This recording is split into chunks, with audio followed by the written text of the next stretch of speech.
Point 1.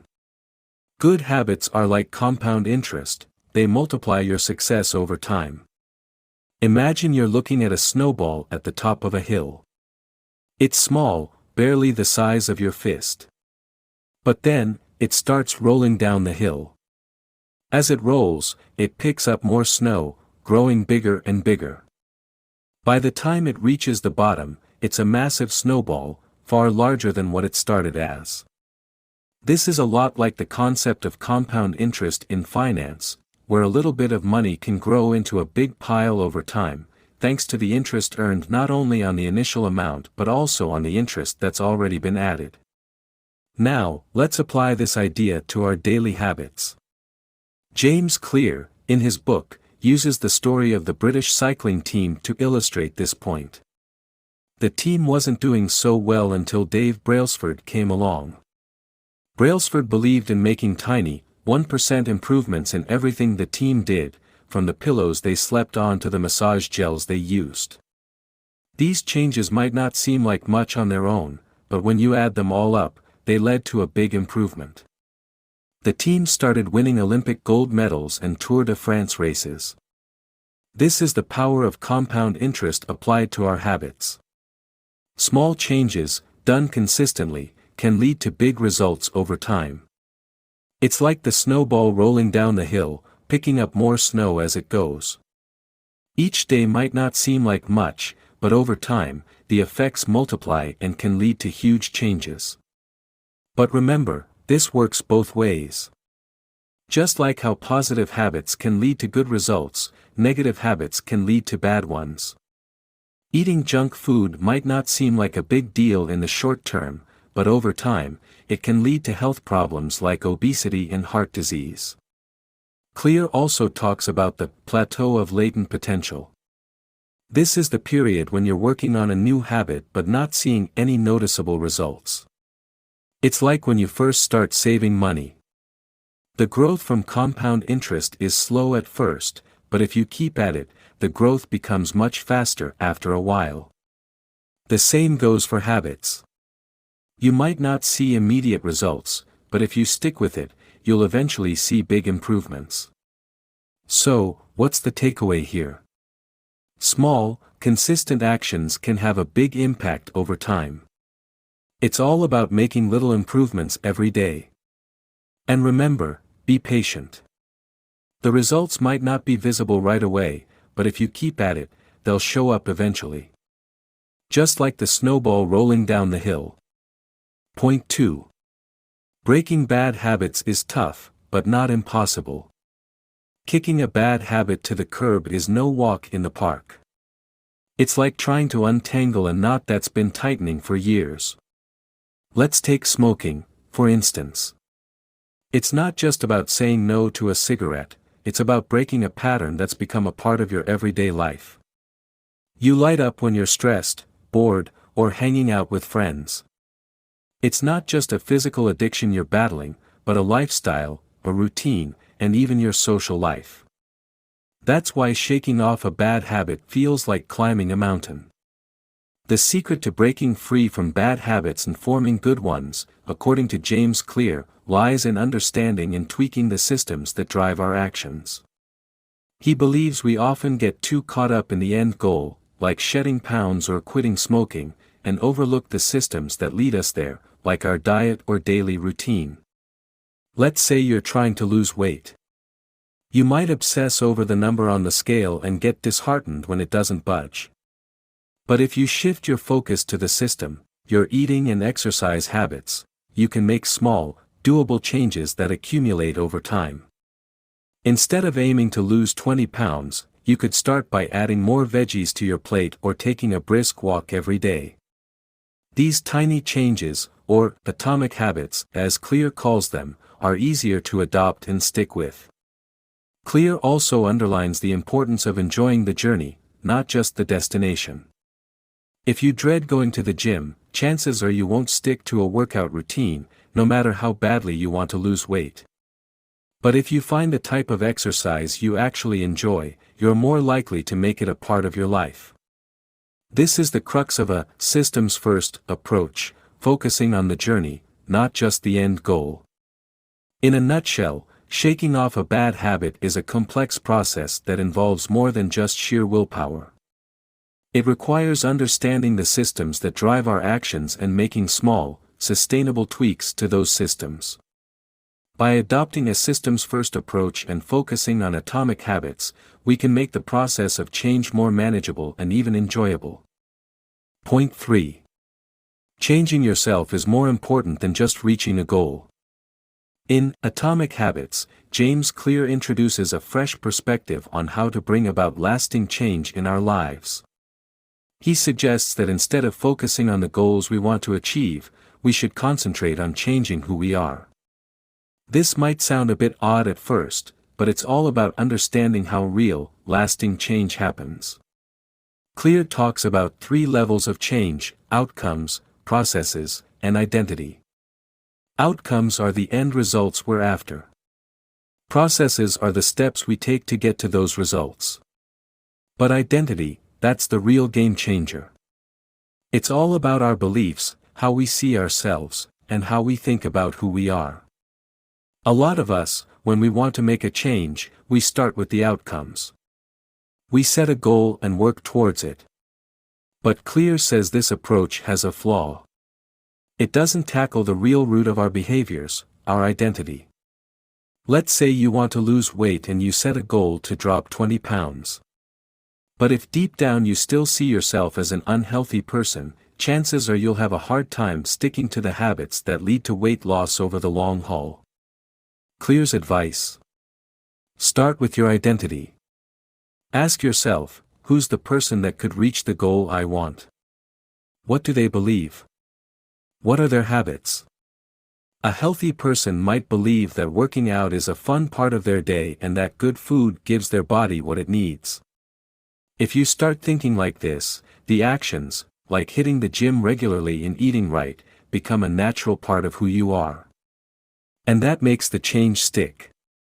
Clear also talks about something he calls cognitive slumber. This is all about the beliefs we've had since we were kids that we've never really questioned. Like if you've always been told you're no good at math, you might steer clear of it and just keep reinforcing that belief. But if you challenge that belief and start seeing yourself as someone who can do math, you might start practicing more, get better at it, and change your whole reality. Our beliefs are mostly shaped by the world around us, our parents, friends, school, and even the media. We can't control the beliefs we formed when we were young, but as adults, we can take a good hard look at them and decide to change them. By focusing on changing our identity, we can make real, lasting change in our lives. Point 4. Understand and use the habit loop and identity-based habits. In Atomic Habits, we're introduced to 2 key ideas: identity-based habits and the habit loop. These ideas are crucial to understanding how we form habits and how we can change them. Let's start with identity-based habits. These are habits that are tied to who we think we are. For instance, if you see yourself as a health-conscious person, you're more likely to develop habits that reflect this, like regular exercise or eating well. This is because our habits mirror our identity. So, if we want to change our habits, we need to start by changing the identity that's driving them. Now, let's talk about the habit loop. This is a 4-step process that explains how habits are formed. It starts with a cue, which is something that triggers your brain to start a behavior. This cue is a signal that a reward is coming. Next comes the craving, which is the motivation behind the habit. Without some level of desire or motivation, we won't act. The 3rd step is the response, which is the actual habit you perform. This could be a thought or an action. Whether or not you respond depends on how motivated you are and how much effort the behavior requires. If it's too much effort, you won't do it. The final step is the reward. This is the goal of every habit. We seek rewards because they satisfy us and they teach us. Let's use brushing your teeth as an example. The cue might be finishing a meal. This triggers a craving to feel clean. The response is brushing your teeth, and the reward is the fresh feeling afterward. This reward reinforces the habit loop, making it more likely you'll brush your teeth the next time you finish a meal. Understanding these ideas can help you form new, positive habits and break negative ones. By identifying the cues and rewards of a habit, you can use them to your advantage. For example, if you want to start exercising regularly, you could choose a regular cue, like waking up, and a satisfying reward, like the feeling of accomplishment after a workout. By aligning this new habit with your desired identity, like seeing yourself as fit and healthy, you can strengthen the habit. In conclusion, identity-based habits and the habit loop are powerful tools for understanding and changing our habits. By aligning our habits with our desired identity and manipulating the cues and rewards of a habit, we can effectively form new habits and break old ones. Point 5. The habit loop is a 4-step process: cue, craving, response, and reward. Let's talk about habits. You know, those things we do without even thinking about it. Like reaching for a cup of coffee first thing in the morning or scrolling through social media before bed. But have you ever wondered how these habits form? Or better yet, how to make good ones and break the bad ones? Well, it all comes down to a 4-step process called the habit loop. First up, we have the cue. This is like the starting gun at a race. It's the thing that sets the whole process in motion. For our coffee drinkers, it could be the smell of fresh coffee or the sound of the alarm clock. It's like a little nudge to your brain saying, "Hey, it's time to do that thing we do." Next, we have the craving. This isn't the habit itself, but rather the motivation behind it. It's like the fuel in the engine. For our coffee example, it's the desire to feel awake and alert. It's what pushes you to actually do the habit. Then comes the response. This is the habit itself, whether it's a thought or an action. In our coffee scenario, it's the act of drinking the coffee. The stronger the craving, the more effort you're willing to put into the response. Finally, we have the reward. This is the finish line, the reason we do the habit in the first place. For our coffee drinkers, it's the feeling of alertness and satisfaction after that first sip. This reward reinforces the habit, making it more likely to happen again. Now, these 4 stages can be split into 2 phases: the problem phase, cue and craving, and the solution phase, response and reward. The problem phase is all about recognizing and wanting the reward, while the solution phase is about getting it. So, how do we use this to make good habits and break bad ones? Well, it's all about tweaking these 4 stages. To make a good habit, you want to make the cue obvious, the craving attractive, the response easy, and the reward satisfying. Let's say you want to start running in the morning.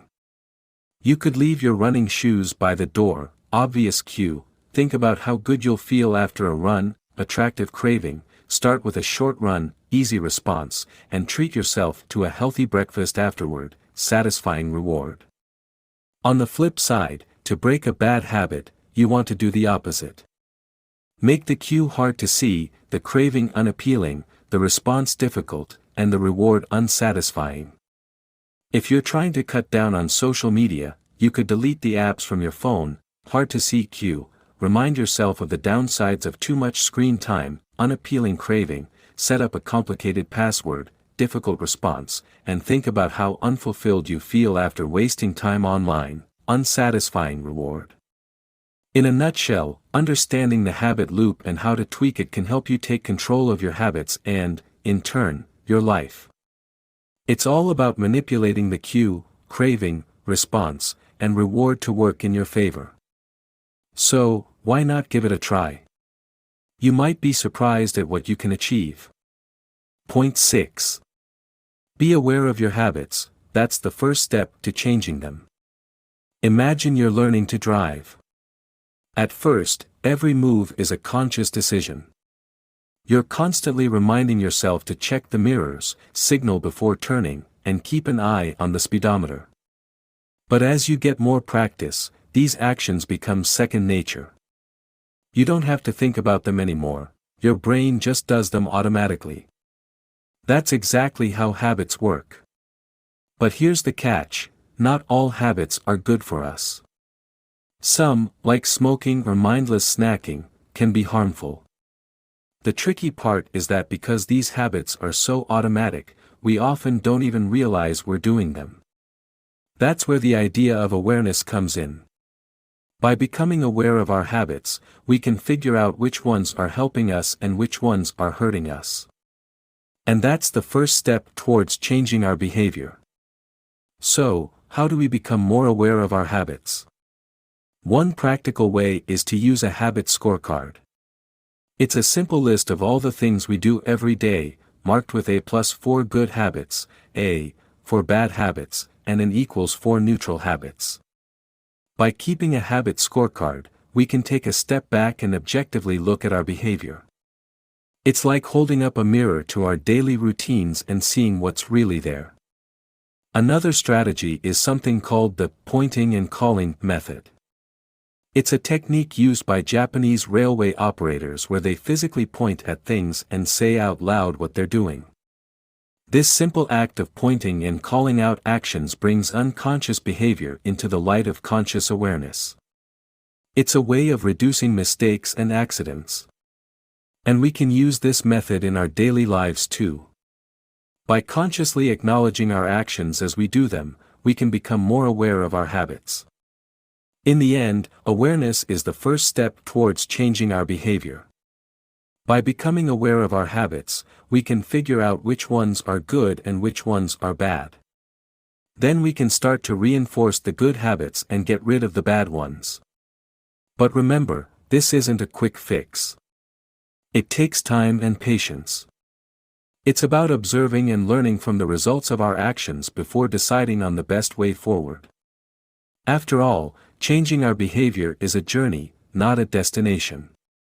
Point 7. Use techniques like implementation intention and habit stacking to create good habits. Let's talk about two powerful techniques that can help you create and stick to good habits: implementation intention and habit stacking. Implementation intention is all about making a detailed plan for your new habit. It's like setting a date with yourself to do something good. For example, you might say, "I'll work out for an hour at 6 p.m. in my living room." By being specific about when and where you'll do your new habit, you're giving your brain a roadmap to follow, making it easier to stick to the plan. Now, let's talk about habit stacking. This technique is like building a tower of habits, one on top of the other. You start with a habit you already do consistently, and then add your new habit to it. For instance, if you're already in the habit of having a cup of joe every morning, you could add a new habit of reading a book for 15 minutes right after. So, your new routine would be, after I finish my morning coffee, I'll read a book for 15 minutes.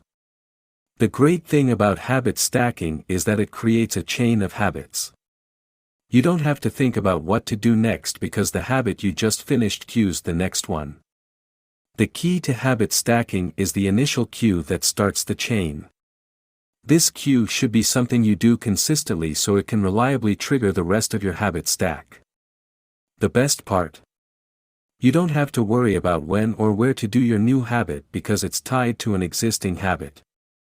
These techniques work because they tap into the first law of behavior change: behavior is cue dependent.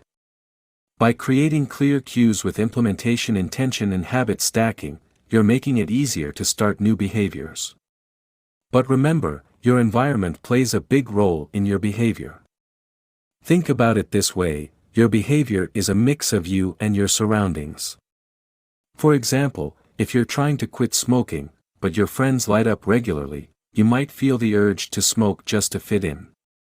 This principle also applies to things like advertising. Ever seen a product for the first time and suddenly felt like you needed it? That's an external cue influencing your behavior. So, when you're trying to build new habits, be mindful of your environment.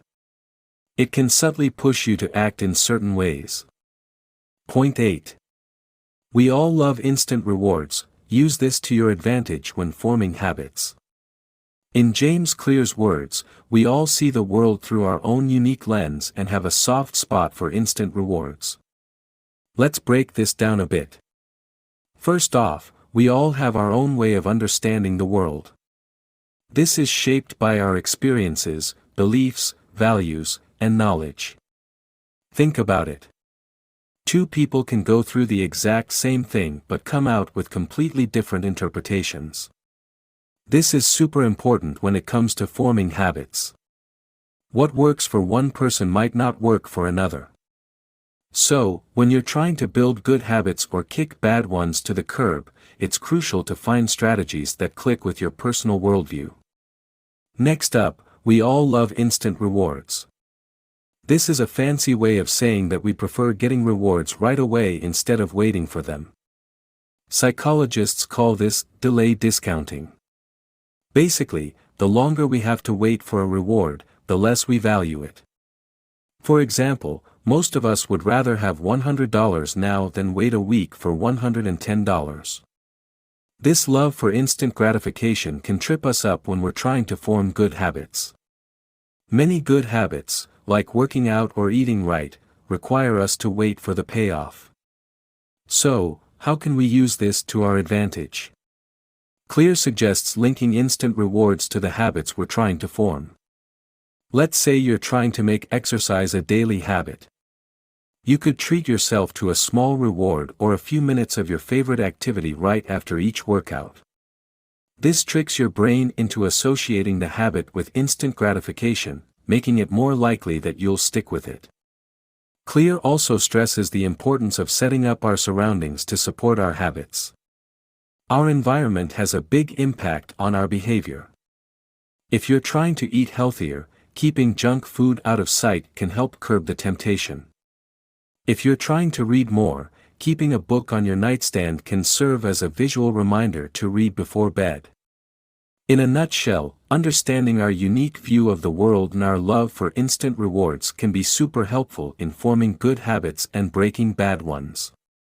By tailoring our strategies to these insights and setting up our environment to support our goals, we can make forming habits easier and more sustainable. Point 9. Your brain reacts instantly to tempting opportunities. Use this to form new habits. Let's talk about how our brains work when it comes to habits. You see, our brains are like reward-seeking missiles. They love the thrill of a reward, often more than the reward itself. It's like when you're about to eat a piece of chocolate. The thought of that sweet, creamy taste is often more exciting than actually eating it. That's because our brains release a chemical called dopamine when we anticipate a reward. Dopamine is linked to feelings of pleasure and motivation. So, how can we use this to our advantage? Well, there's a neat trick called temptation bundling.